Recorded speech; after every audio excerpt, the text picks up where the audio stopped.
বলা বাহুল্য যে নমরুদ কিন্তু 400 বছর বেঁচে ছিল এবং 400 বছর হায়াত পাওয়ার পরে সে মনে করছিল যে সে কখনো মারা যাবে না। এরপরেই সে নিজেকে খোদা দাবি করা শুরু করেছে। আর এই বাচ্চা ছেলেটা বড় হতে লাগলো। যারা সমাজকে পরিবর্তন করে তারা কিন্তু সমাজের স্রোতে গা ভাসায় না। নবী সাল্লাল্লাহু আলাইহি ওয়াসাল্লামের জন্মটা একটু মিলাই এটার সাথে। আমাদের নবীও ঠিক এরকমই একটা সমাজে জন্ম নিয়েছে। ইব্রাহিম আলাইহিস সালাম যেমন জন্ম নিয়েছেন শিরকে ভরা সমাজে, চতুর্দিকে মূর্তি পূজা হচ্ছে, ইভেন তার বাসায় তার বাবা হচ্ছে মূর্তি পূজারীদের সর্দার, তার ঘরে তিনি জন্ম নিয়েছেন। ঠিক তেমনি রাসূল সাল্লাল্লাহু আলাইহি ওয়াসাল্লাম যে মক্কায় জন্ম নিয়েছেন, সেই মক্কা ছিল শিরকের আখড়া। সেখানে লাত, উজ্জা, হুবল, মানাতের পূজা হতো, সুদ ছিল, জিনা ছিল, ব্যভিচার ছিল, মাদক ছিল, গোত্রীয় হানাহানি ছিল, নারীর অবমাননা ছিল। এরকম আইয়ামে জাহিলিয়াতেও নবী সাল্লাল্লাহু আলাইহি ওয়াসাল্লাম জন্ম নিয়েছেন। নবী সাল্লাল্লাহু আলাইহি ওয়াসাল্লাম, ইব্রাহিম আলাইহিস সালাম, দুজনের চেহারাও একরকম ছিল। দুজনের চেহারার গঠনটাও একরকম ছিল, দেহের গঠন একরকম ছিল। মেরাজের রাতে নবী সাল্লাল্লাহু আলাইহি ওয়াসাল্লাম দেখে এসেছিলেন ইনি কে, যাকে দেখতে হুবহু আমার মতো লাগছে। জিবরাইল আলাইহিস সালাম বলেছেন ইনি আপনার পিতা ইব্রাহিম আলাইহিস সালাম। সুবহানাল্লাহ। ঠিক তেমনি আমরা খেয়াল করে দেখি যে জীবনের যে চড়াই উতরাই, পারিবারিক জীবন, সামাজিক জীবন, হিজরতের জীবন, দিন প্রতিষ্ঠা ইত্যাদি, প্রত্যেকটা ডিপার্টমেন্টেও ইব্রাহিম আলাইহিস সালাম আর মুহাম্মদ সাল্লাল্লাহু আলাইহি ওয়াসাল্লামের মধ্যে একটা চরম মিল আছে। এটা আমরা আস্তে আস্তে এই গল্পের ভিতরে গেলে বুঝতে পারবো।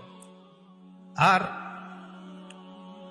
এই কারণেই হয়তোবা আল্লাহ ভালো জানেন, এই কারণেই হয়তোবা আমরা যখন তাশাহুদের পর দরুদ পড়ি, আমরা দরুদের মধ্যে অন্য নবীর নাম নিচ্ছি না, আমরা মুহাম্মদ সাল্লাল্লাহু আলাইহি ওয়াসাল্লামের সাথে ইব্রাহিম আলাইহিস সালামের নাম নিচ্ছি। হতে পারে এটা একটা কারণ, আল্লাহ ভালো জানেন। এখন এরকম পরিবেশে বড় হতে লাগলেন ইব্রাহিম আলাইহিস সালাম। আমি একটু আগে বলেছি যারা সমাজকে পরিবর্তন করে তারা কখনো সমাজের জাহিলিয়াতের স্রোতে গা ভাসায় না। মুহাম্মদ সাল্লাল্লাহু আলাইহি ওয়াসাল্লাম সমাজ পরিবর্তন করেছেন আইয়ামে জাহিলিয়াতকে মাত্র 23 বছরের ব্যবধানে, কিন্তু তিনি কিন্তু জাহিলিয়াতের সাথে গা ভাসান নাই।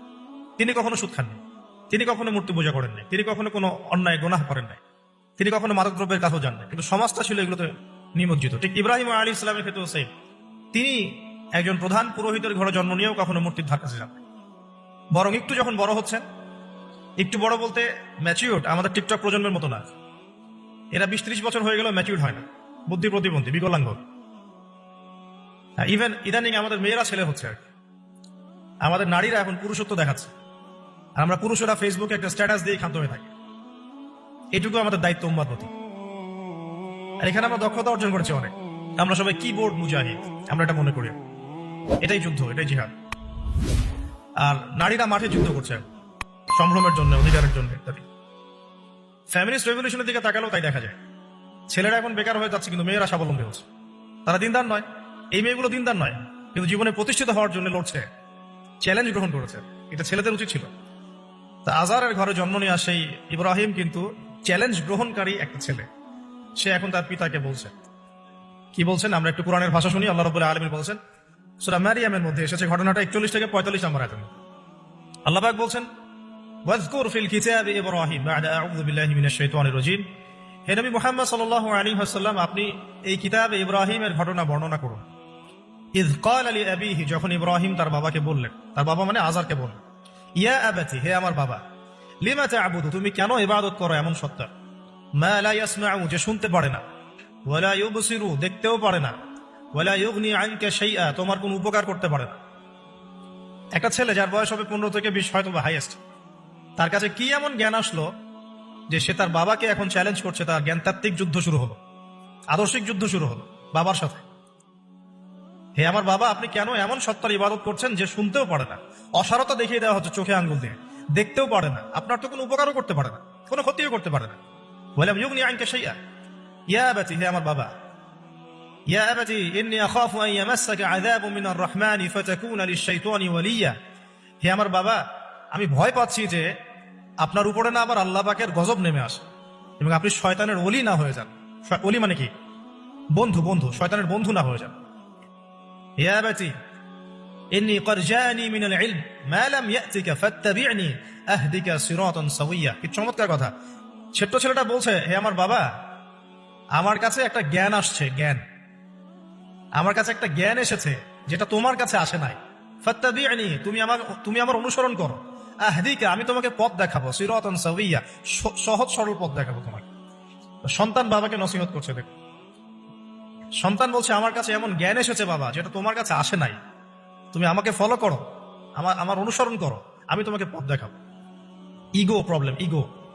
আজকেও যখন কম বয়সী কোনো মানুষ বেশি বয়সের কাউকে দাওয়াত দিতে যাবে, এরকম প্রবলেম ফেস করতে হবে। তার বাবা কি বললো, কেন ফেস করতে হবে আল্লাহ পাক সেটা বলেছেন সূরা বাকারা, এটা এই সূরাটা সূরা বাকারায় বলেছে। ওয়াইদা কিলা লাহু ইত্তাকিল্লাহ, কিছু মানুষ আছে যাদেরকে যদি বলা হয় আল্লাহকে ভয় করুন, আখাযাতহুল ইজ্জাতু বিল ইসম, তাদের প্রেস্টিজে লাগে। এক কথায় কি প্রেস্টিজে লাগে, প্রেস্টিজ নষ্ট হয়। আখাযাতহুল ইজ্জাতু বিল ইসম ফাহাসবুহু জাহান্নাম, আল্লাহ বলেন ওর জন্য জাহান্নামই যথেষ্ট। ওয়াসাআত মাসীরা, কত নিকৃষ্ট সেই আশ্রয়স্থল। তো এখনকার সমাজের প্রবলেমটা আপনারা ফেস করবেন। যদি আপনার বয়স কম হয়, আপনার কাছে অনেক জ্ঞান থাকলেও মানুষ সমাজের নিতে যাবে না। আপনি ক্রিপ্টোকারেন্সি নিয়ে কথা বলছেন, এক শ্রেণী ধর্মনেতাই আপনার পিছনে লেগে যাবে। আপনি ইসলামিক রেভলিউশন নিয়ে কথা বলবেন, ইসলাম এস্টাবলিশমেন্ট নিয়ে কথা বলবেন, ইউনিটি নিয়ে কথা বলবেন, উম্মার করণীয় নিয়ে কথা বলবেন। আপনি এই বয়সে, এত ছোট বয়সে আপনি উম্মার প্রবলেমস গুলো ফাইন্ড আউট করে সেগুলো সলিউশন নিয়ে কথা বলবেন, এত বড় সাহস আপনার। এটাই প্রবলেম। অথচ চমৎকার একটা বিষয়, আমাদের সমাজে এগুলো দেখা যায়, অন্য কোথাও দেখা যায় না। কোনো ড্রাইভারকে জিজ্ঞাসা করবেন, কোনো ড্রাইভারকে জিজ্ঞাসা করবেন, তার স্কিল সম্পর্কে জিজ্ঞাসা করবেন যে আপনার স্কিল কেমন। একটা অ্যান্সার দিবে, আমি 10 বছর থেকে চালাই, বা 15 বছর থেকে চালাই, আমি 27 বছর থেকে গাড়ি চালাই। মানে তার এই বয়সটাই হচ্ছে স্কিলের মানে দলিল, সার্টিফিকেট।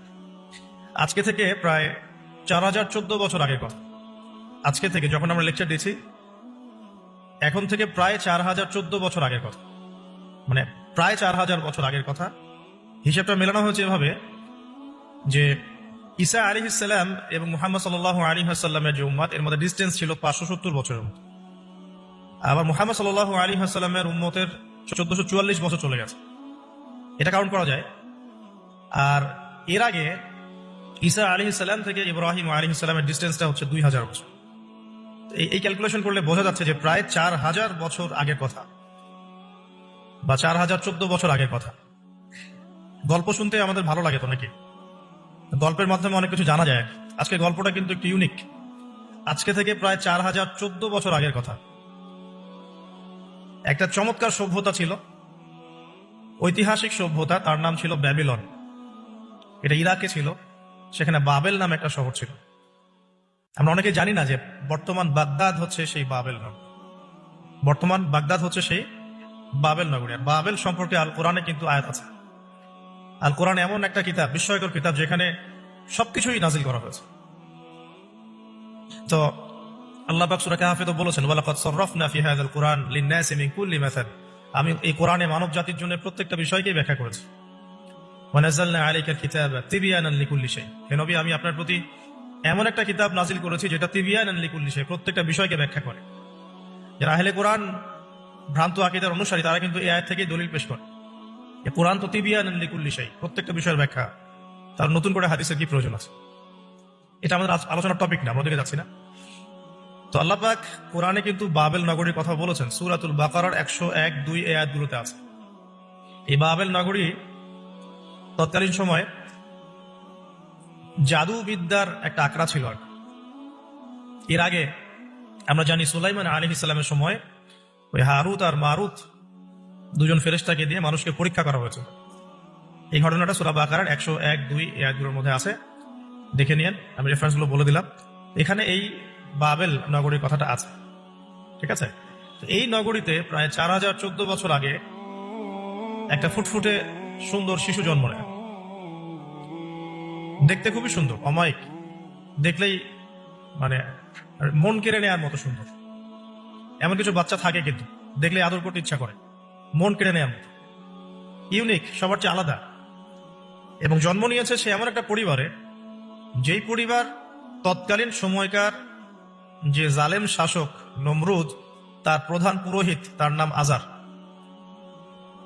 তৎকালীন বাবেলের শাসনকর্তার নাম হচ্ছে নমরুদ এবং তার প্রধান পুরোহিতের নাম আজার। তার ঘরেই জন্ম নিয়েছেন এই তাওহীদের শেকর ইব্রাহিম আলাইহিস সালাম। আল্লাহ পাকের কি মানে, আল্লাহ পাক কি না করতে পারে? যেখানেই আবু জেহেল সেখানেই মুহাম্মদ সাল্লাল্লাহু আলাইহি ওয়াসাল্লামের জন্ম হয়, যেখানেই নমরুদ সেখানে ইব্রাহিমের মতো মানুষ আসেন, যেখানেই ফেরাউন সেখানে আবার মূসা আসেন। মূসাকে আল্লাহ রাব্বুল আলামিন ফেরাউনের ঘরেই মানুষ করলেন। ইব্রাহিম আলাইহিস সালামকে আল্লাহ পাক আজারের ঘরেই মানুষ করলেন।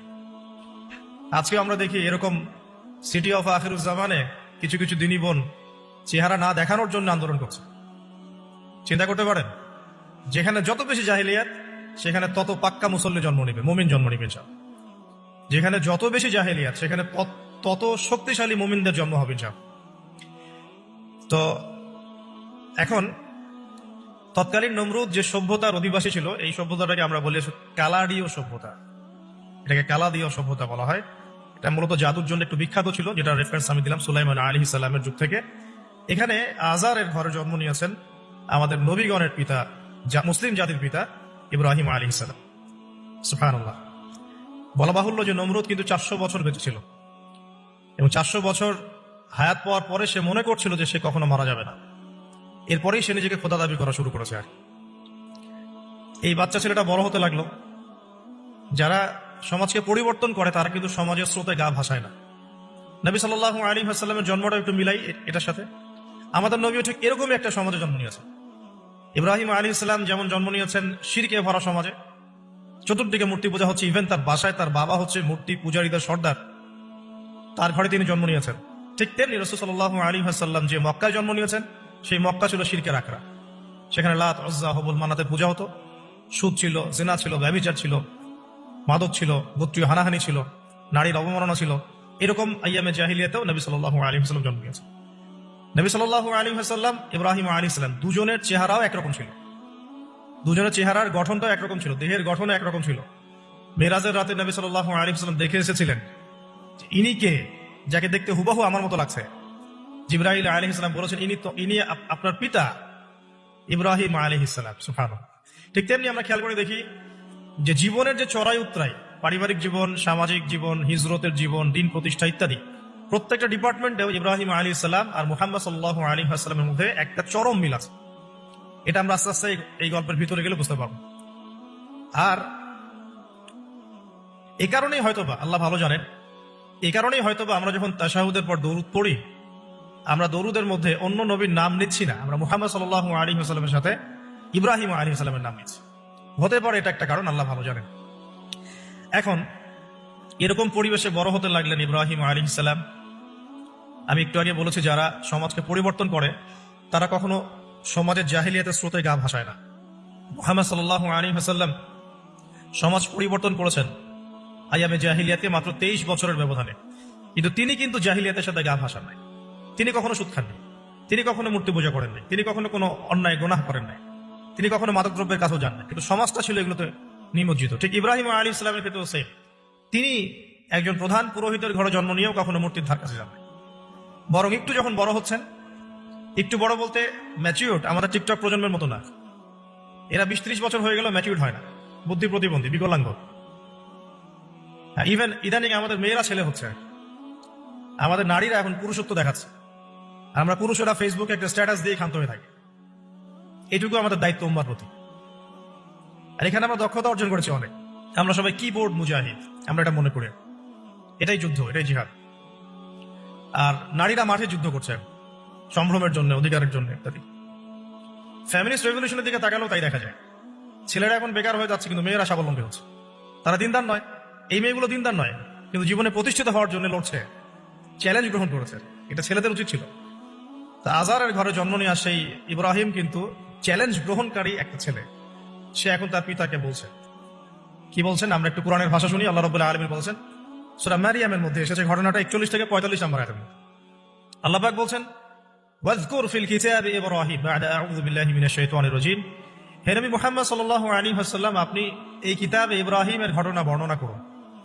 ইয ক্বালা লিআবিহি, যখন ইব্রাহিম তার বাবাকে বললেন, তার বাবা মানে আজারকে বললেন, ইয়া আবাতি, হে আমার বাবা, লিমা তা'বুদু, তুমি কেন ইবাদত করো এমন সত্তা, মা লা ইয়াসমাউ, যে শুনতে পারে না, ওয়ালা ইউবসিরু, দেখতেও পারে না, ওয়ালা ইউগনি আনকা শাইআ, তোমার কোনো উপকার করতে পারে না।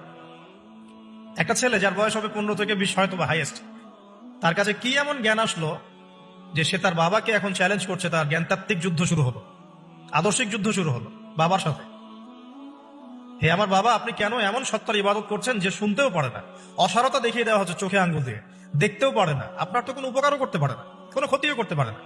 ওয়ালাম ইউগনি আনকা শাইআ ইয়া আবাতি, হে আমার বাবা, ইয়া আবাতি ইন্নী আখাফু আন ইয়ামাসসাকা আযাবুম মিনার রাহমানি ফাতাকুনা লিশ-শাইতানি ওয়ালিয়্যা, হে আমার বাবা, আমি ভয় পাচ্ছি যে আপনার উপরে না আবার আল্লাহ পাকের গজব নেমে আসে এবং আপনি শয়তানের ওলি না হয়ে যান।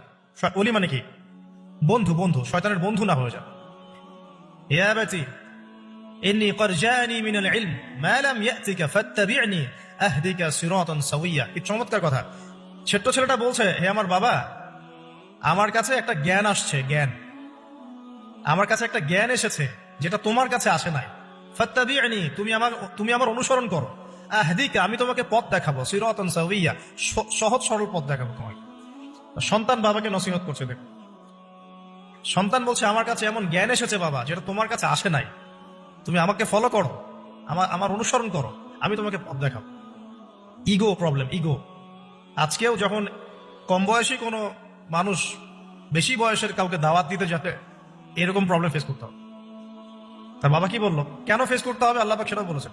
সূরা বাকারা, এটা এই সূরাটা সূরা বাকারায় বলেছে, ওয়া ইযা কিলা লাহু ইত্তাকিল্লাহ, কিছু মানুষ আছে যাদেরকে যদি বলা হয় আল্লাহকে ভয় করুন, আখাযাতহুল ইজ্জাতু বিল ইসম, তাদের প্রেস্টিজে লাগে। এক কথায় কি? প্রেস্টিজে লাগে, প্রেস্টিজ নষ্ট হয়। আখাযাতহুল ইজ্জাতু বিল ইসম ফাহাসবুহু জাহান্নাম, আল্লাহ বলেন ওর জন্য জাহান্নামই যথেষ্ট। ওয়াসাআত মাসীরা, কত নিকৃষ্ট সেই আশ্রয়স্থল। তো এখনকার সমাজে প্রবলেমটা আপনারা ফেস করবেন। যদি আপনার বয়স কম হয়, আপনার কাছে অনেক জ্ঞান থাকলেও মানুষ সমাজে নিতে যাবে না। আপনি ক্রিপ্টোকারেন্সি নিয়ে কথা বলছেন, এক শ্রেণী ধর্মনেতাই আপনার পিছনে লেগে যাবে। আপনি ইসলামিক রেভলিউশন নিয়ে কথা বলবেন, ইসলাম এস্টাবলিশমেন্ট নিয়ে কথা বলবেন, ইউনিটি নিয়ে কথা বলবেন, উম্মার করণীয় নিয়ে কথা বলবেন। আপনি এই বয়সে, এত ছোট বয়সে আপনি উম্মার প্রবলেমস গুলো ফাইন্ড আউট করে সেগুলো সলিউশন নিয়ে কথা বলবেন, এত বড় সাহস আপনার। এটাই প্রবলেম। অথচ চমৎকার একটা বিষয়, আমাদের সমাজে এগুলো দেখা যায়, অন্য কোথাও দেখা যায় না। কোনো ড্রাইভারকে জিজ্ঞাসা করবেন, কোনো ড্রাইভারকে জিজ্ঞাসা করবেন, তার স্কিল সম্পর্কে জিজ্ঞাসা করবেন যে আপনার স্কিল কেমন। একটা অ্যান্সার দিবে, আমি 10 বছর থেকে চালাই, বা 15 বছর থেকে চালাই, আমি 27 বছর থেকে গাড়ি চালাই। মানে তার এই বয়সটাই হচ্ছে স্কিলের মানে দলিল, সার্টিফিকেট। এখন এরকম চলছে দিনী অঙ্গনেও, আমি 20 বছর থেকে ফতোয়া দিই, আমি 32 বছর থেকে ওয়াজ করি, আমি এই করি, আমি সেই করি। এই যে জাহির করা, আল্লামা তাকি উসমানী দামাত বরাকাতুহু এবং তার যারা ছাত্ররা আছেন সারা উপমহাদেশে, স্পেশালি বাংলাদেশে, তাদের অনেকের সাথে আমি দেখা করেছি। তার একটা নসিহত সবাই কমন ভাবে করেন, দেখি নসিহতটা করেন যে কখনো নিজেকে জাহির করবা না, কখনো নিজেকে জাহির করবা না, তাহলে আল্লাহ তোমার ইলম কেড়ে নিবে।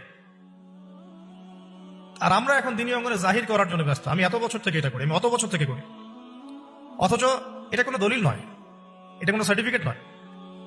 এত বছর থেকে বলার পরেও ভুল হতে পারে, যেটা ভুল হবে সেটা শুধরে নিতে হবে। আর নবী সাল্লাল্লাহু আলাইহি ওয়াসাল্লাম যায়েদ বিন হারেসা রাদিয়াল্লাহু আনহুকে একটা কাফেলার সেনাপতির দায়িত্ব দিয়েছিলেন যখন তার বয়স মাত্র 17 বছর। কত বছর? 17 বছর বয়সী একজন তরুণ সাহাবী যায়েদ ইবনে হারেসা রাদিয়াল্লাহু আনহু, তিনি নেতৃত্ব দিচ্ছেন এমন সাহাবীদের যে সাহাবীরা তার চেয়ে বয়সে অনেক বড়। এমনকি এই অভিযান শেষ হওয়ার আগেই নবী সাল্লাল্লাহু আলাইহি ওয়াসাল্লাম ইন্তেকাল হয়। তার পরবর্তীতে আবু বকর সিদ্দিক রাদিয়াল্লাহু আনহু সেই অভিযান আবার চালানোর চেষ্টা করেন, আবার চালানোর জন্য মনস্থ করেন। তিনি আবার যায়েদ বিন হারেসা রাদিয়াল্লাহু আনহুকে নেতৃত্ব দেন।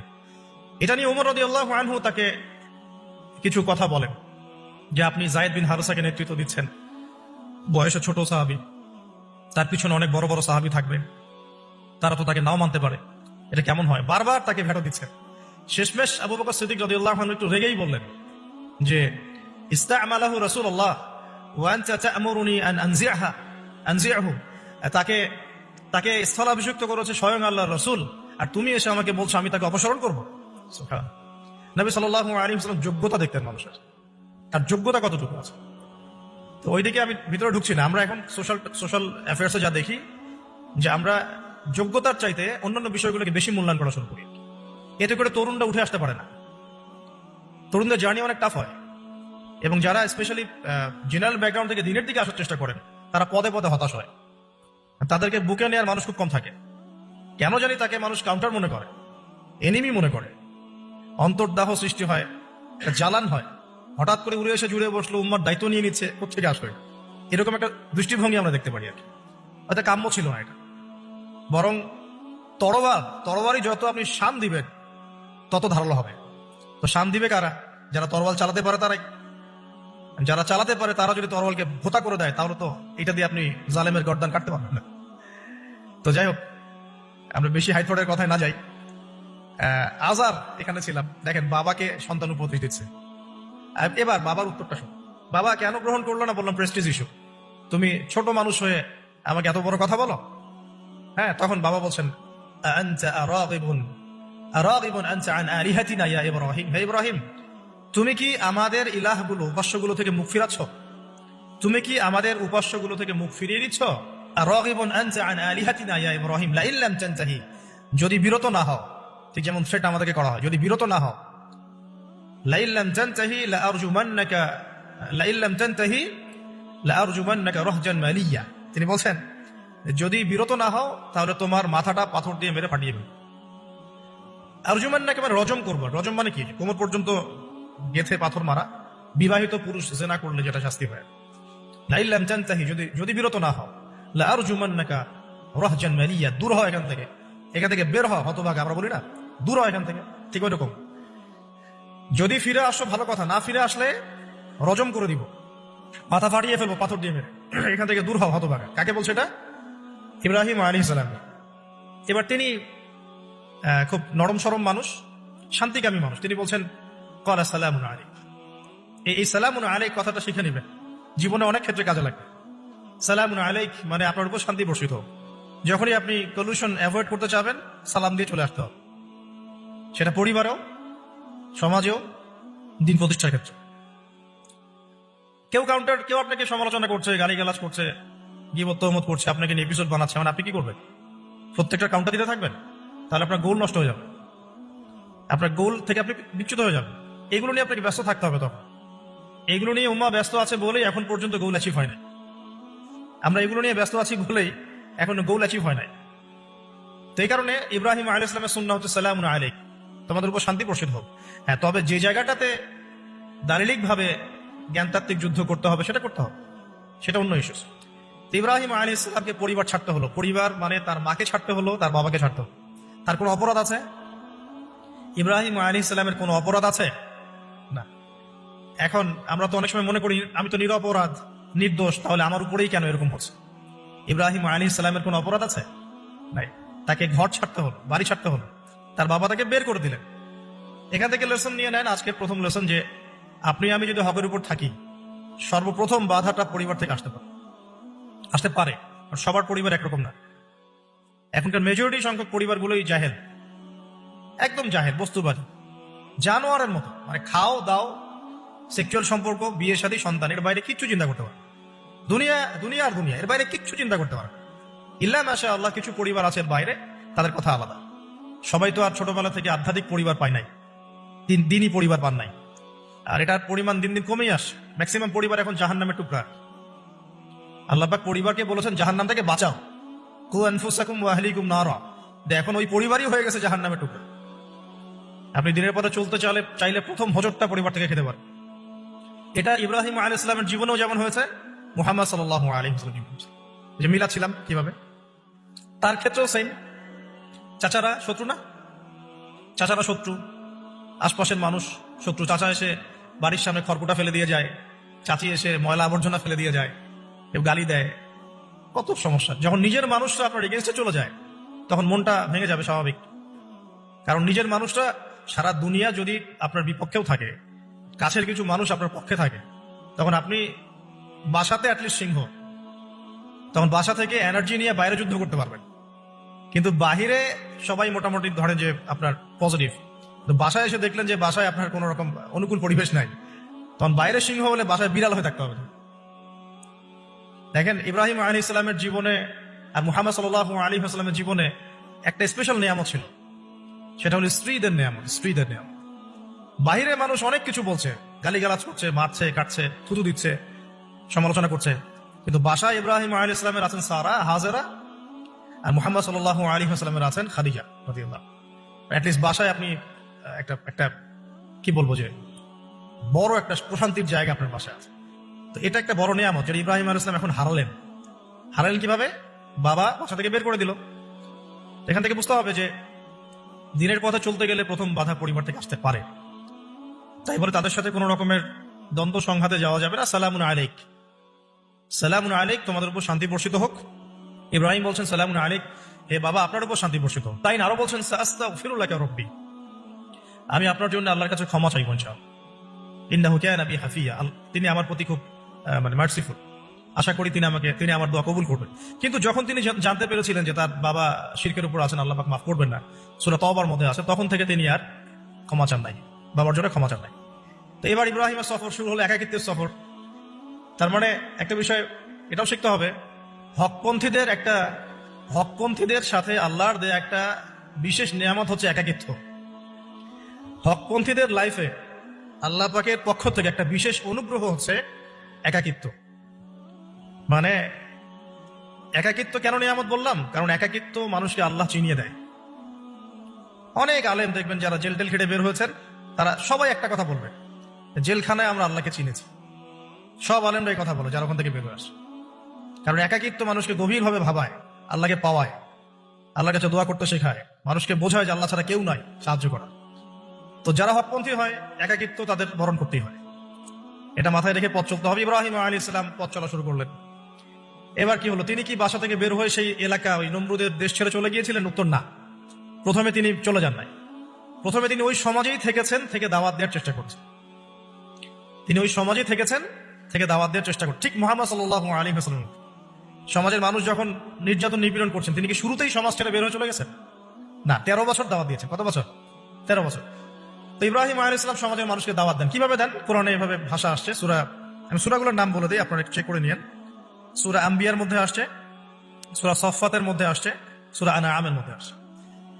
তো তিনি দাওয়াত দেন এভাবে যে ওয়াইদ ক্বালা ইব্রাহিম, যখন ইব্রাহিম বললেন লিআবিহি ওয়া কওমিহি, তার বাবাকে এবং তার কওমকে বললেন, মা হাযিহি তামাসিলু আল্লাতী আনতুম লাহা আকিফুন, তোমরা এইসব কি মূর্তির উপাসনা করো, এদের চারপাশে ঘুরতে থাকো, কি সব করো? তো তারা বলে যে নাহনু বাল ওয়াজাদনা আবাআনা কাযালিকা ইয়াফআলুন, আমরা আমাদের বাপ দাদাদেরকে দেখেছি এইভাবেই করতে। তাদের রেফারেন্স কিন্তু এটাই ছিল। কোন দালিলিক জ্ঞানতাত্ত্বিক যুক্তি বিজ্ঞান দর্শন এখানে নাই। এখানে কি ফিলোসফিটা কি? বাপ দাদাদেরকে দেখেছি করছে। তো এটা দিয়ে আবার অনেক সময় বাংলাদেশে আবার একটা ট্রেন্ড চালু করা হয়েছে যে তোমরা দীর্ঘদিন 1200 বছর থেকে যে ইসলামটা ফলো করে আসছো ওটা ভুয়া, আমরা যেটা নতুন মডারেশন দিচ্ছি এটাই সঠিক। এই দলিল সেম না। এখানে অমুসলিমদেরকে দাওয়াত দেওয়া হচ্ছে। অমুসলিমরা বলছে যে আমরা বাপ দাদাদেরকে দেখেছি যে তারা এইভাবেই মূর্তি পূজা করতো, আমরা তাই করি। এটার সাথে কি হানাফি মাযহাবকে মিলাবেন আপনি? হ্যাঁ, হানাফি মাযহাব বাপ দাদা থেকে চলে আসে, ভুয়া, নতুন যেটা দিচ্ছি এটাই সঠিক। আস্তাগফিরুল্লাহ। তো আমরা হাত চেঞ্জ করাটাকে এখন মনে করি হিন্দু থেকে মুসলমান হইলাম মনে হয়। হাত বদল করাটাকে মনে হয় যে হিন্দু থেকে মুসলমান হয়েছি। গভীরে ঢোকেন ওলামায়ে কেরামদের দার্সে গিয়ে বসে গভীরে ঢুকলে বুঝতে পারবেন ইসলামিক স্কুল অফ থট গুলা প্রত্যেকটারই ভিত্তি আছে। এগুলোর গভীর শেকড় আছে, ভিত্তি আছে। আল্লাহ, রাসূল এবং রাসূলের সাহাবীগণ, এই তিনটাকেই মানতে হবে। আপনি যদি বলেন যে আমি সাহাবীদেরকে মানি না, খালি আল্লাহ এবং রাসূলকে মানি, তাহলে আল্লাহকে রাসূলকে মানতে পারবেন না। সাহাবীদের অনুসরণ না করলে রাসূলকে ফলো করতে পারবেন না। তো ওইটা আজকের ইস্যু না, এটা ফিকহি অনেক ব্যাপার, গভীর ব্যাপার, এটা কোনোদিন কথা হবে। এই দলিল আর এই দলিল কিন্তু সেম করা যাবে না। আবার যে আমরা বাপ দাদা থেকে দেখে আসছি তোমরা নামাজ এইভাবে পড়ো, এই নামাজ ওই দলিল চলবে না, আমারটা ঠিক, এটা ঠিক না। নামাজ যেটা পড়ে আসে তারা, এটা ঠিক আছে। এর প্রত্যেকটা দলিলের মধ্যে অথেন্টিসিটি আছে। এরকম করে সমাজে ফিতনা ছড়ানো ঠিক হবে না, বিভ্রান্তি ছড়ানো ঠিক হবে না। এখন আসুন ইব্রাহিম আলাইহিস সালামকে কি আনসার দিচ্ছেন? আমরা আমাদের পিতা মাতাদেরকে দেখেছি, বাপ দাদাকে দেখেছি এরকম তাওয়াফ করতে, মূর্তির চারপাশে পূজা করতে, নজর দিতে। তো ইব্রাহিম আলাইহিস সালাম বলছেন যে হাল ইয়াসমাউনাকুম, এই মূর্তিগুলো কি তোমাদেরকে শুনতে পারে? ইস্তাদউন, যখন তোমরা একে ডাকো। হাল ইয়ানফাউনাকুম, তোমাদের কোনো উপকার আসতে পারে? আও ইয়াদুররুকুম, তোমাদের কোনো ক্ষতি করতে পারে? তার দলিলগুলো কিন্তু অকাট্য। ইব্রাহিম আলাইহিস সালামের দলিলগুলো কিন্তু এখানে, যুক্তিগুলো কিন্তু অকাট্য। আসলে কি সে শুনতে পারে? আসলে কি সে দেখতে পারে? আসলে কি সে তোমার উপকার করতে পারে? তাদের কিন্তু কিছু বলার নাই এখানে। তারা বলছে বাল ওয়াজাদনা আবানা কাযালিকা ইয়াফআলুন, আমাদের পিতা মাতা বাপ দাদাদেরকে দেখেছি এইভাবেই করতে। ইব্রাহিম আলাইহিস সালাম বলছেন যে ইন্নাকুম আনতুম লাফি দালালিম মুবিন, তোমরা তো সুস্পষ্ট বিভ্রান্তির মধ্যে আছো। তাহলে তো এরকম আরো অনেক আয়াত আছে সূরা সফফাতের মধ্যে, ওয়া ইন্না মিন শিয়াতিহি লা ইব্রাহিম ইয জাআ রাব্বাহু বিকলবিন সালিম ইয ক্বালা লিআবিহি ওয়া কওমিহি মাযা তা'বুদুন, তোমরা কিসের ইবাদত করো? আইফকান আলিহাতান দুনাল্লাহি তুরিদুন, তোমরা কি আল্লাহ সম্পর্কে মিথ্যা আরোপ করতে চাচ্ছ? ফামা যান্নুকুম বিরাব্বিল আলামিন, আল্লাহ রাব্বুল আলামিন সম্পর্কে তোমাদের কি ধারণা? এভাবে তিনি তার কওমকে দাওয়াত দিতে লাগলেন। তাদের কওমের দলিল একটাই ছিল, বাপ দাদাদেরকে দেখেছি এভাবে মূর্তি পূজা করতে, তাই করি। সনাতন, এটা ছিল কি সনাতন থটস। অথচ সর্বপ্রথম এটা শুরু হয় কোন নবীর আমল থেকে? নূহ আলাইহিস সালাম। নূহ আলাইহিস সালামের যুগের মানুষ সর্বপ্রথম এই মূর্তি পূজা শিরক করেছে। এর আগে মূর্তি পূজা ওয়ার্ল্ডে ছিল না, নূহ আলাইহিস সালামের যুগ থেকে শুরু হয়েছে। তাহলে এটাকে আমরা সর্বোচ্চ পর্যায়ে সনাতন বলতে পারি না। তারও আগে যে সময় চলে গেছে, ওই সময় মানুষ তাওহীদপন্থী ছিল। আদম আলাইহিস সালামের যুগে তখন মানুষ এই কাজ করতো না। শুরুটা কেমন করে হলো? ভালো উদ্দেশ্যেই শুরু হয়েছিল, ভালো মনে করে। কেমন? যে মানুষ এরকম চিন্তা করে নিয়েছিল যে এই মানুষগুলো লাত, উজ্জা, হুবল, সরি, ইয়াগুথ, ইয়াউক, নাসর, ইয়াগুথ, ইয়াউক, নাসর, এই ভালো মানুষগুলো আল্লাহর খুব নেককার বান্দা ছিলেন। তাদের স্ট্যাচু তৈরি করা যায়, তৈরি করলে কি হবে? এগুলোকে দেখলে আমাদের আগ্রহ জন্মাবে ইবাদত করার ব্যাপারে। এটা ছিল ওদের থটস। শয়তান এভাবেই তাদেরকে ইনফ্লুয়েন্স করেছিল। তারা তাই করলো। এই জেনারেশনটা যখন মারা গেল, পরের জেনারেশন যখন আসলো, তখন শয়তান ওদেরকে বোঝালো, ধরেন 100-200 বছর পরে বোঝালো যে ওরা খুব ভালো মানুষ ছিল, ওদের মূর্তিকে মসজিদের বাইরে না রেখে ভিতরে ঢুকিয়ে ফেলো। তাদেরকে সিজদা করতে হবে না, ভিতরে ঢুকিয়ে ফেলো, ইবাদতে মনোযোগ আসবে। পরের জেনারেশন এই কাজটাই করলো। থার্ড জেনারেশনকে শয়তান বোঝালো যে সরাসরি ওদের কাছে চাইলেই হবে, তারা আল্লাহ পাকের অনেক মানে কি আনুগত্য প্রাপ্ত, নৈকট্য প্রাপ্ত বান্দা, সরাসরি তাদের কাছে চাইলেই হবে। আল্লাহর কাছে যাওয়া, এখানে যাওয়া একই কথা, ওখানে সেজদা করা, এখানে সেজদা করা একই কথা। এখান থেকে শুরু হলো সরাসরি স্ট্যাচু ওয়ার্শিপ। সরাসরি স্ট্যাচু ওয়ার্শিপিং এখান থেকে শুরু হয়েছে। তো আমরা আমাদের হিন্দু ভাই বোন যারা আছেন, আমাদের আশপাশে অমুসলিম ভাই বোন, তাদের প্রতি সম্মান রেখেই এই হিস্ট্রিগুলো পড়তে বলবো আর কি, এবং যুক্তি দর্শনগুলো খুঁজতে বলবো। আসলে কি তারা শুনতে পায়? আসলে কি সে আমার কোনো উপকার করতে পারে? আসলে কি সে আমার কোনো ক্ষতি করতে পারে? আসলে কি সে সৃষ্টিকর্তার প্রতিমূর্তি হতে পারে কিনা? তো আমরা এটা আহ্বান জানাবো, আমরা কারো ধর্মীয় অনুভূতিতে আঘাত করবো না। ইসলাম আমাদেরকে এটা শিখায় না। ইসলাম এটা শিখায় যে মানুষকে হিকমার সাথে, প্রজ্ঞার সাথে দাওয়াত দেয়া, যাতে করে তারা জাহান্নামের রাস্তা থেকে ফিরে আসতে পারে। এখন আসুন, আরো একটা দাওয়াত ইব্রাহিম আলাইহিস সালাম তার কওমকে দিলেন। সেটা কি? এবার এখানে সমাজের মানুষের সাথে ওই সমাজের ধর্ম নেতারাও ছিল। সমাজে কিন্তু কয়েক শ্রেণীর মানুষ থাকে, মানে সামাজিক নেতা, ধর্ম নেতা, রাষ্ট্রনেতা।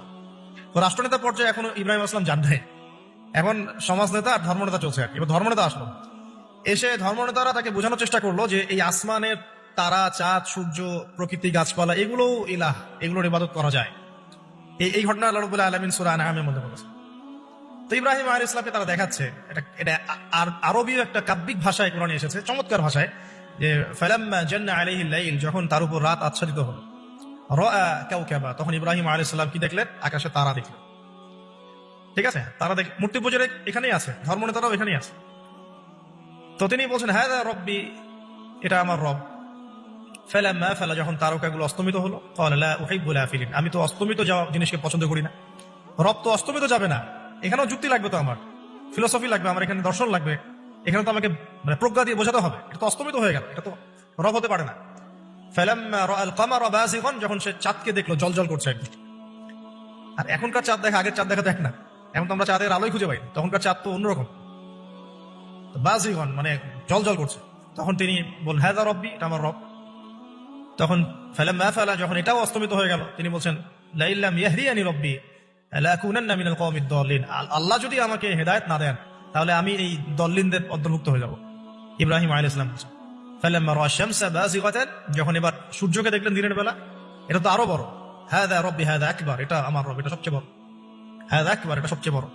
ফালাম্মা আফালাত, এটা যখন অস্তমিত হয়ে গেল, তখন তিনি বলছেন এই কথাটা যে ইয়া কওমি ইন্নী বারিউম মিম্মা তুশরিকুন, হে আমার কওম, তোমরা যেগুলোকে দিয়ে আল্লাহর সাথে শরীক করছো, এখান থেকে আমি আমার চেহারাকে ফিরিয়ে নিলাম। সুবহানাল্লাহ। তখন তিনি এই কথাটা বলেন ইন্নী ওয়াজ্জাহতু ওয়াজহিয়া লিল্লাযী ফাতারাস সামাওয়াতি ওয়াল আরদা হানিফাও ওয়া মা আনা মিনাল মুশরিকিন, আমি আমার চেহারাকে ফিরিয়ে নিচ্ছি এই আসমান সমূহ এবং জমিনের সৃষ্টিকর্তার দিকে, এবং আমি মুশরিকদের অন্তর্ভুক্ত নই।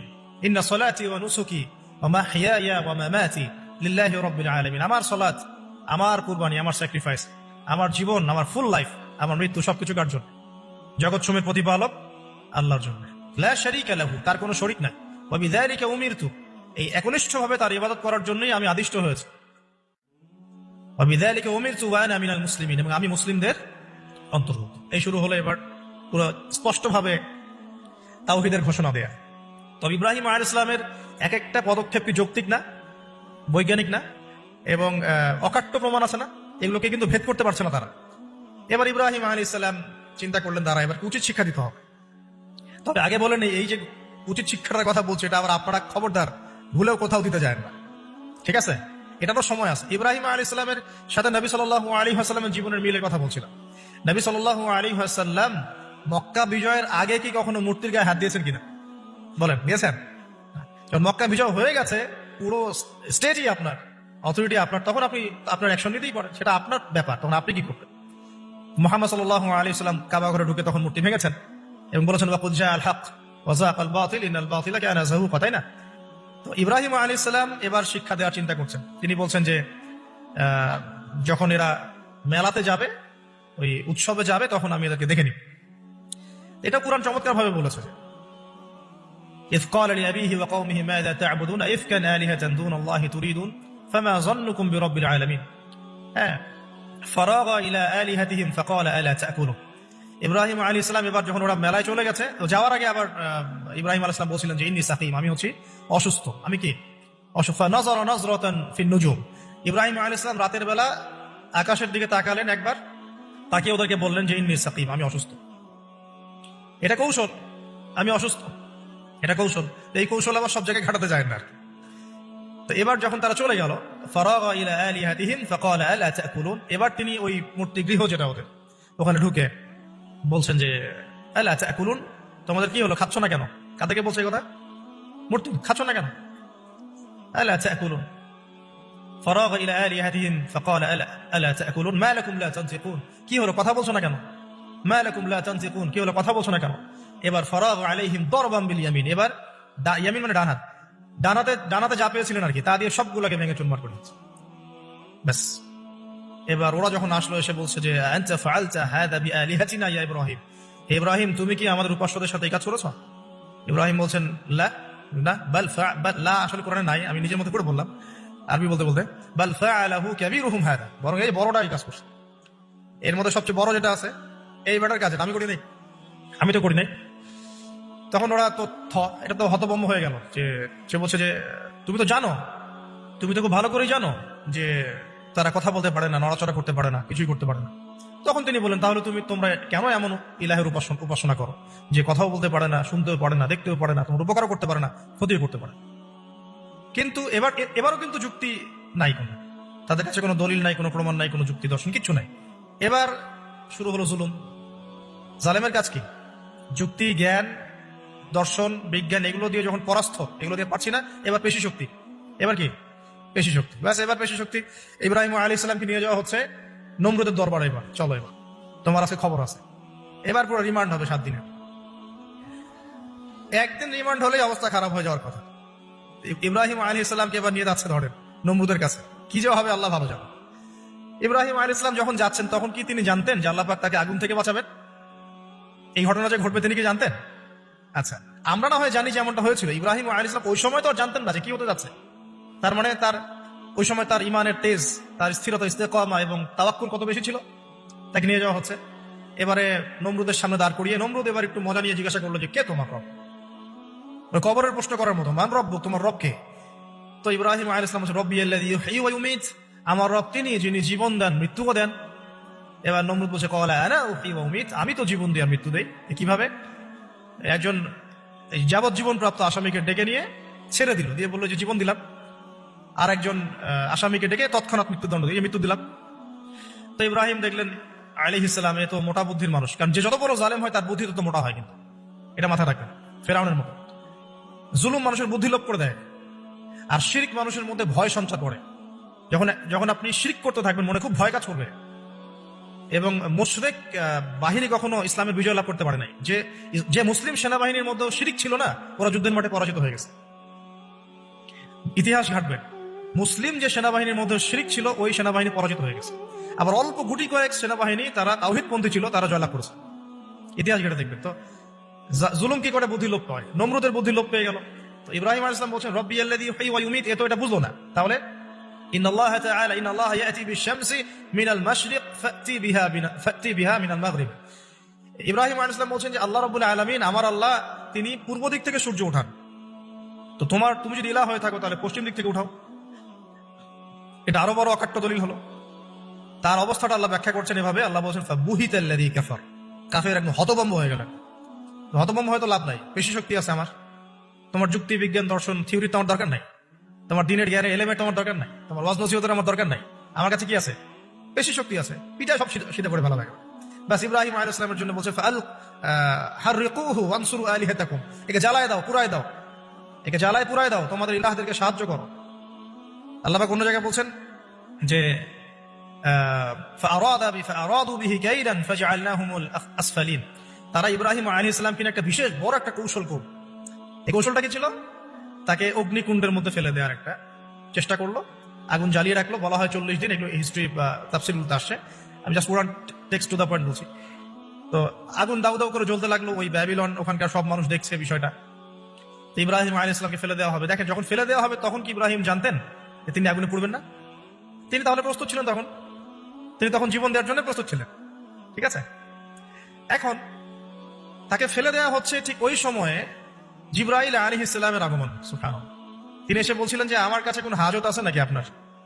তখনও ইব্রাহিম আলাইহিস সালাম বলেছেন আপনার কাছে আমার কোনো হাজত নাই, হাসবি আল্লাহ ওয়া নি'মাল ওয়াকিল। এই যে কথাটা আমরা বলি হাসবুনাল্লাহু ওয়া নি'মাল ওয়াকিল, হাসবি আল্লাহ ওয়া নি'মাল ওয়াকিল, ইব্রাহিম আলাইহিস সালাম বললেন আল্লাহই আমার জন্য যথেষ্ট এবং তিনিই আমার উত্তম কর্মবিধায়ক। এরকম মোমেন্টে বান্দা যখন আল্লাহকে এভাবে চাবে, আল্লাহ রাব্বুল আলামিন না এসে পারবেন? তখনই পারবেন ইনশাআল্লাহ। তখন আল্লাহ রাব্বুল আলামিনের আদেশ চলে আসলো, ইয়া নার, হে আগুন, কুনি বারদান ওয়া সালামান আলা ইব্রাহিম, ইব্রাহিমের জন্য ঠান্ডা হয়ে যাও, শীতল ঠান্ডা হও, মানে খুব শীতল না, আরামদায়ক শীতল ঠান্ডা হয়ে যাও। সুবহানাল্লাহ।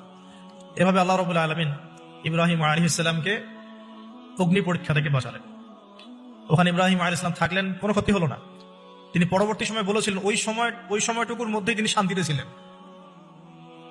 ওই যে বললাম না, অনেকে যে নির্যাতন নিপীড়নের শিকার হয়, তারপরে বলে যে ওই সময়টুকুই ভালো ছিলাম, আল্লাহকে পেয়েছিলাম, তেলাওয়াত বেশি ছিল, তাহাজ্জুদ বেশি ছিল, পরে ফিতনার যুগে চলে আসছি। তো এই হলো অগ্নি পরীক্ষা। এরপরে কওমকে দাওয়াত দেওয়ার হলো না, সেখান থেকে চলে যেতে হলো। ওই যে অগ্নি পরীক্ষা ইব্রাহিম আলাইহিস সালামকে এখানে দিতে হয়েছে, ওইরকম পরীক্ষা আমাদের নবী সাল্লাল্লাহু আলাইহি ওয়াসাল্লামকে দিতে হয়েছে তায়েফের মাঠে, দিতে হয়েছে বদরের মাঠে, উহুদের মাঠে। এখানে আল্লাহ পাক ফেরেশতা নামিয়ে দিয়েছেন সাহায্যের জন্য, বদরের মাঠে দেখেন উহুদের মাঠে আল্লাহ পাক ফেরেশতা নামিয়েছেন সাহায্যের জন্য। একদম হুবাহু মিল পাবেন আপনি জিনিস, খালি বাসিরা থাকলেই হবে, ধরতে পারলেই হবে জিনিসগুলো। সামনে যাই, এবার শুরু হলো জীবনের দ্বিতীয় পর্যায়ে। এবার তিনি হিজরত করে চলে যাচ্ছেন। দেখেন, এখানেও হিজরত, আবার নবী সাল্লাল্লাহু আলাইহি ওয়াসাল্লামের যুগেও মক্কা থেকে মদিনায় নবীগণের জীবনের সাথে এগুলো জড়িত। ঠিক আছে, এখন যাওয়ারটা কিন্তু সাথী লাগবে। একাকিত্বের জীবনের অবসান ঘটলো, আল্লাহ রাব্বুল আলামিন তাকে সাথী দিলেন। সাথীর নাম হচ্ছে সারা আলাইহিস সালাম। কি নাম? অনন্য সুন্দরী নারী ছিলেন। ইতিহাসে বলা হয় যে দুজন নারী সবচেয়ে বেশি সুন্দর, দুজন। আমাদের মতো আর্টিফিশিয়াল সুন্দরী না, আর্টিফিশিয়াল সুন্দরী কথা বলো, অরিজিনালি সুন্দরী। দুজন নারীর কথা বলা হয়েছে, একজন হচ্ছেন হাওয়া আলাইহিস সালাম, অনন্য সুন্দরী নারী ছিলেন, এবং আরেকজন সারা আলাইহিস সালাম, তিনি পরম সুন্দরী নারী ছিলেন। দেখেন, সারা আলাইহিস সালাম তার গর্ভ থেকে কিন্তু পরবর্তীতে মানে সন্তান তো প্রথমে হচ্ছিল না, তাই না? শেষ বয়সে গিয়ে সন্তান হলো। হাজরা আলাইহিস সালামের গর্ভ থেকে কি ইসমাইল, আর সারা আলাইহিস সালামের গর্ভ থেকে ইসহাক। ইসহাক আলাইহিস সালামের পরে ইয়াকুব, আর ইয়াকুবের পরবর্তী বংশধর যারা, তারা কি? বনু ইসরাইল। বনু ইসরাইলের মধ্যে ইউসুফ হাসান, ইউসুফ সবচেয়ে সুন্দর ছেলে না? সারা আলাইহিস সালামের সৌন্দর্য। সুবহানাল্লাহ, কথা বুঝতে পারছেন? মায়ের সৌন্দর্য, মার বাবা, তারা ছিলেন পরম সুন্দর। এখন সারা আলাইহিস সালামের সাথে বিয়ে হলো। দেখেন, এই যে লম্বা সময় আলোচনা করলাম, এই সময়টুকুর মধ্যে ইব্রাহিম আলাইহিস সালামের দাওয়াতে মাত্র দুজন মানুষ মুসলমান হয়েছে। কয়জন? একজন হলো তার স্ত্রী সারা, আর একজন হচ্ছে তার ভাতিজা, তার নাম লুত। ভাতিজার নাম কি? লুত। পরবর্তীতে তিনিও নবী হয়েছিলেন এবং তাকে সাদুম গোত্রের কাছে পাঠানো হয়েছিল। কোন পাপের কারণে? হোমোসেক্সুয়ালিটি, সমকামিতা, যেটা এখন বিজ্ঞাপন দিয়ে প্রচার করা হয়। এবং ঢাকা শহরে যদি একটা শুমারি করা হয়, দেখবেন এদের সংখ্যা কম হবে না। ঢাকা শহরে যদি শুমারি করা হয়, দেখবেন এদের সংখ্যা কম হবে না। এখন যদি ভূমিকম্প আসে, আমরা কি লা ইলাহা ইল্লাল্লাহ বলবো? বলেন তো, আমরা তো ডেকে নিয়ে আসতেছি ভূমিকম্প, আমরা ডেকে নিয়ে আসতেছি যে আল্লাহ পাক বলছেন এগুলো পড়ো না, গজব আসবে। আমরা করছি আর এটাকে ডেকে নিয়ে আসতেছি আসো, আর এদিকে আমরা মানে রড সিমেন্টের অ্যাডভার্টাইজ করতেছি আর কি, যেগুলো দিয়ে বাড়ি বানালে কোনোদিন ভাঙবেও না, কাঁপবেও না। আমাদের চিন্তাগুলো কেমন হয়ে গেছে জানি। আল্লাহ পাক জেনা, ব্যভিচার, মাদক, পর্নোগ্রাফি, এই সমকামিতার এইসব পাপের কারণে এরকম গজবগুলো নাজিল করেন। শুধু ঢাকা কেন, এরকম বড় বড় মেগা সিটিজ যেগুলো আছে এগুলোতে এখন এটার অধিকার তারা চাচ্ছে, আন্দোলন করে অধিকার চাচ্ছে। আপনার রেইনবো ফ্ল্যাগ দেখবেন, রংধনু ফ্ল্যাগ। রংধনু ফ্ল্যাগ মানে সমকামিতা। অ্যাডভার্টাইজ দিয়ে দিয়ে, পোস্ট দিয়ে দিয়ে এখন মানুষ, আগে যেমন মেয়েরা বাসায় গিয়ে গিয়ে কিছু সার্ভিস দিত না, মানে খারাপ সার্ভিসের কথা বলছি আর কি, এখন এভাবে ছেলে ছেলেকে সার্ভিস দেওয়ার জন্য ডাকতেছে। এটা কোনো গাল গল্প করছি না, এটা বাস্তবতা। যদি আমাকে বলেন যে আপনি চোখের সামনে প্রমাণ দেন, আমি দিতে পারবো না। যদি আপনি আমাকে 1 মাসের জন্য অথরিটি দেন ঢাকা শহরে, তাহলে দিতে পারবো উইদিন 1 মাসের মধ্যে। এখন যদি আমাকে বলেন আমার চোখের সামনে এনে দেন, আমি দিতে পারবো না তো, কারণ তাত্ত্বিকভাবে পড়ে অনলাইনে দেখছি। যদি বলেন যে 1 মাসের অথরিটি আপনাকে দিলাম, খুঁজে বের করে দেন, 7 দিন লাগবে না ইনশাল্লাহ। তো কথা হচ্ছে এটাই যে এই যে সাদুম গোত্রের কাছে পাঠানো হচ্ছে লূত আলাইহিস সালামকে সমকামিতার পাপের কারণে, পরবর্তীতে এই কমটাকে ধ্বংস করা হয়েছে। আল্লাহ পাক এমন ভাবে ধ্বংস করেছেন যেটা ইতিহাসে কখনো করেন নাই। ফেরেশতাদের পাখা দিয়ে আল্লাহ পাক মাটিকে উপরে তুলে আবার উল্টা দিকে দাফন করে দিয়েছেন, আকাশ থেকে পাথর বর্ষণ করেছেন। এখন এইটা যদি সারা বিশ্বে ছড়িয়ে পড়ে তাহলে ওইরকম শাস্তি আবার আসবে না? স্বাভাবিক না? এটা আসতে পারে। আর এটার মূল কেন্দ্র হচ্ছে পশ্চিমা সভ্যতা। এখান থেকে সারা দুনিয়া ছড়িয়ে পড়তেছে। বাংলাদেশের মতো মুসলিম কান্ট্রিতেও দিন দিন সমকামিতা বাড়ছে। আমাদের বোনদের, আমাদের ভাইদের, গার্ডিয়ানদের অনেক বেশি সচেতন থাকা দরকার। কোন কোন ক্ষেত্রে মাদ্রাসার মধ্যেও দেখা গেছে এগুলো, হিপসখানাতেও দেখা গেছে এগুলো। পর্নোগ্রাফির কারণে এগুলো হচ্ছে, পর্নোগ্রাফির কারণে মানুষের রুচি বিকৃত হচ্ছে এবং সে নারী, পুরুষ, গরু, ছাগল, হাঁস, মুরগি কোনো কিছু তোয়াক্কা করছে না। কয়দিন পর এটাও যদি দেখেন অবাক হবেন না যে মানুষ পশু পাখির সাথে জেনা করতেছে। এটাও যদি দেখেন আমি অ্যাটলিস্ট অবাক হব না। ধাপ ছিল একটা, প্রথমে মানুষ কি করতো, অবৈধ প্রেম করতো, এই সম্পর্কে জেনা করতো, পরে পরকীয়া শুরু করলো, তারপরে এখন সমকামিতা শুরু হলো, সমকামিতার পরে এখন চাইল্ড অ্যাবিউজিং শুরু হয়েছে, বাচ্চা কাচ্চাদেরকে রেপ করা হচ্ছে, ছোট ছোট মেয়েদেরকে, ছোট ছোট বাচ্চাদেরকে, ইভেন ছোট ছোট ছেলেদেরকেও।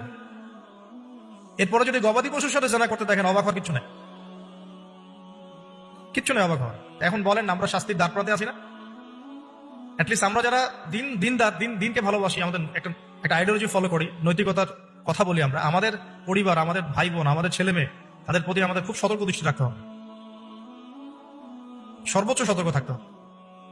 আর আমাদের দিনী বোনদেরকেও রিকোয়েস্ট করবো আমরা, যে ভাইদেরকে তো বলি, বোনদেরকেও বলছি, বিয়ের আগে কোনো প্রকার অবৈধ সম্পর্ক নেই, বিয়ের আগে কোনো প্রকার অবৈধ কোনো সম্পর্ক না।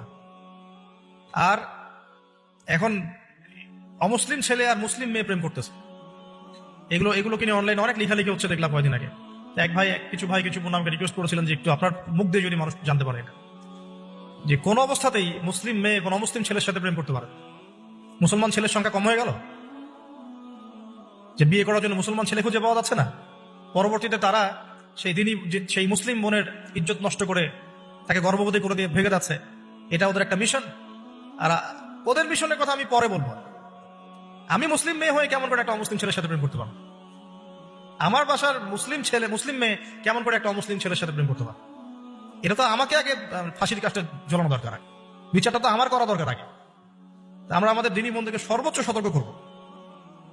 জীবন চলে গেলেও ফিরে আসতে পারে না? আল্লাহর হাতে তো। মানুষ অনেক সময় জীবন মৃত্যু সন্ধিক্ষণে থাকে না, আল্লাহ ফিরিয়ে বাঁচিয়ে দেন না। ইজ্জত চলে গেলে কখনো ফিরে আসে না, ইজ্জত চলে গেলে ফিরে আসে। আল্লাহ আমাদেরকে বোঝার তৌফিক দান করুন।